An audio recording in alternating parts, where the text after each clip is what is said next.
дар Кореяи Ҷанубӣ чемпионати Осиё ба гӯштини кураш миёни наврасон, ҷавонон ва калонсолон ҷараён дорад. Дар рӯзи дуюми мусобиқа рақобатҳо миёни калонсолон сурат гирифта. Дар ин миён се варзишгари тоҷик барандаи зинаи ифтихорӣ шуд. Узви мунтахаби гӯштини кураши меҳан Искандар Маҳмадхоҷазода зери вазни 60 кг баромад карда, дар даври аввал бо намояндаи Арабистони Саудӣ Алғамди Аҳмад рақобат кард. Дар ин дидор курашии тоҷик хеле фаъол буд. Мавсуф баъди ҳаракатҳои пайваста 2 имтиёзи чала ва 1 ёнбош касб карда пешсаф шуд. Дар 37 сонияи поёнии ин нерӯсанҷӣ Искандар бо як партофти зебо имтиёзи ҳалол ба даст оварду қабл аз муҳлат ғалаба намуд.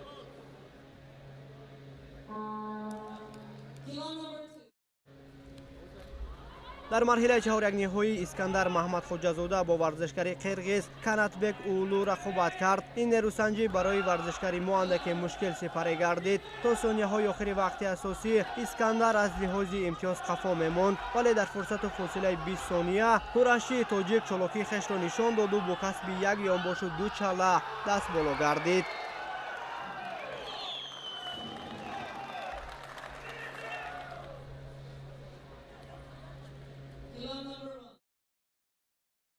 дар даври нимниҳоӣ вазни то 60 кг Искандар Маҳмадхоҷазода варзишгари Туркманистонро шикаст доду ба финал баромад. Санҷар Саидқулов, паҳлавони ҳамсайкишвари узбек, дар дидори ниҳоӣ ҳарифи Искандар дониста мешуд. мутаассифона дар ин сабқат рақиби Искандар имтиёзи ҳалол соҳиб шуду барандаи медали тилло гардид. варзишгари тоҷик мақоми дуюмро моли хеш кард.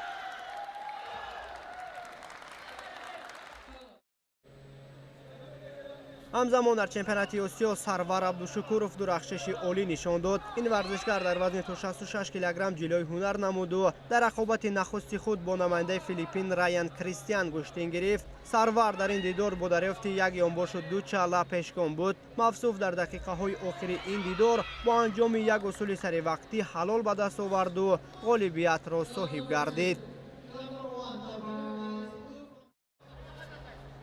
дар марҳилаи чаҳор якниҳоӣ вазни то 66 кг Сарвар Абдушукуров бо намояндаи Қирғизистон Нуриел Тинштиков гӯштин гирифт. то поёни дақиқаи дуюми рақобат паҳлавони тоҷик 1 чала ва 1 ёнбош соҳиб шуд.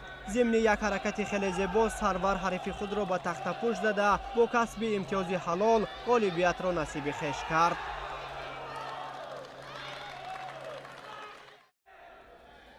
Сарвар Абдушукуров дар даври нимниҳоӣ ҳарифи хеш аз Тайпеи Чинро аз садди роҳаш дур карду ба финал роҳи худро ҳамвор сохт.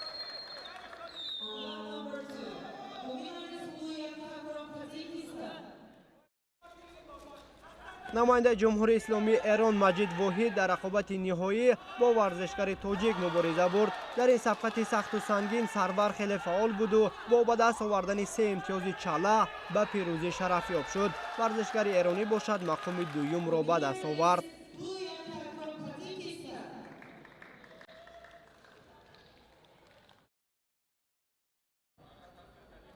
дар баробари Сарвар Абдушукуров ва Искандар Маҳмадхоҷазода ҳамчунин дар чемпионати Осиё Маҳмадшариф Наҷмиддинов низ барандаи зинаи ифтихорӣ гардид. ин варзишгари тоҷик дар вазни то 81 кг рақобат намуда бо шикаст додани 2 ҳарифаш ба даври нимниҳоӣ баромад. дар марҳилаи нимниҳоӣ Маҳмадшариф бо варзишгари Узбекистон Умид Эсанов рақобат намуд. дар дақиқаи дуюми ин дидор паҳлавони узбек тавассути дарёфти имтиёзи ҳалол ба ғалаба мушарраф гардид. узви мунтахаби гӯштини кураши Тоҷикистон бошад барандаи мақоми сеюм гардид.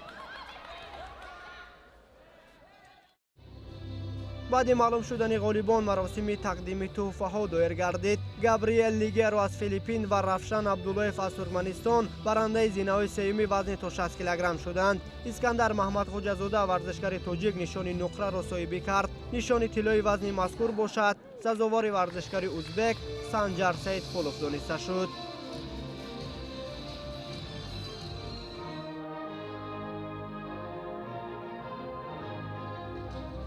дар вазни то 66 кг Ҳао Чинг аз ҷумҳурии мардумии Чин ва Омратан аз Ҳиндустон барандаи медалҳои биринҷӣ шуданд.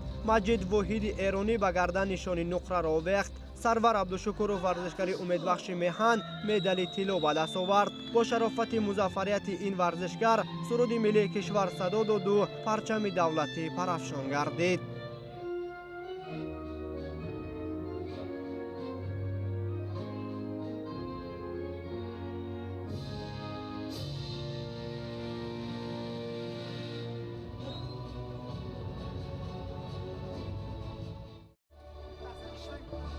баъдан ғолиб ва ҷоизадорони вазни то 81 килограмм низ мавриди қадршиносӣ қарор гирифтанд. Маҳмадшариф Наҷмиддинов аз Тоҷикистон ва Дурдимурод Бешимов аз Туркманистон медалҳои биринҷии ин вазнро соҳибӣ карданд. Раҳмин Аҳмадзодаи эронӣ барандаи медали нуқра шуд. Умед Эҳсанов аз Узбекистон бо медали тилло қадршиносӣ шуд. ҳамзамон дар рӯзи нахусти рақобатҳои чемпионати Осиё миёни калонсолон узви мунтахаби гӯштани кураши меҳан Наврӯзи Каримзод баромад карда натавонист медал ба даст орад. Варзишгарони навраси мо Ҳалимҷон Ҳалимов нишони биринҷӣ ва Умарҷон Бобуалиев медали нуқраи ин мусобиқаро соҳиб шуданд. алҳол мунтахаби кураши Тоҷикистон аз чемпионати Осиё байни ҷавонон, наврасон ва калонсолон дар умум 5 медал, 1 тилло, 2 нуқра ва 2 биринҷӣ ба даст оварданд. дар рӯзи поёнии ин мусобиқа 5 варзишгари дигари мо низ ба майдони диловарӣ мебароянд.